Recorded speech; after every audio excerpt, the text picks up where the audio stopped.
I think the tough part of starting a business or a side hustle is staying positive and keeping the energy going to generate your idea. It seems to be a natural human tendency to look for the negative. It probably kept us alive when we were running around and there were saber-toothed tigers around and we had to be very careful.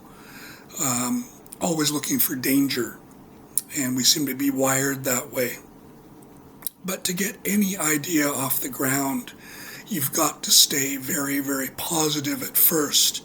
Of course, there are going to be negatives, of course, there are going to be problems, but you've got to be positive at first to generate that energy. And then you can look at the problems, and you're gonna see the problems.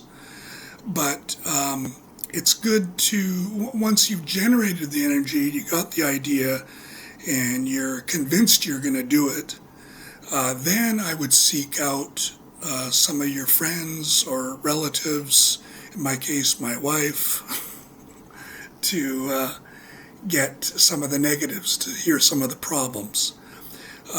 When you generate these ideas, tell people that they can't say anything negative right now. And so you're trying to brainstorm, you're generating ideas. Then on another day, get them to tell you the problems. Probably you already know the problems, but they may find some that you don't know. So use them to help you with that. And once you have your side hustle up and running, don't just let it run. Keep watching trends, stay up to date with what's happening, find other opportunities that you can maybe add to your side hustle. A very simple example is with my guest houses. I'm now thinking seriously about adding tours along with the guest houses. I've also thought about car rental. Could I start a car rental business? Things like that.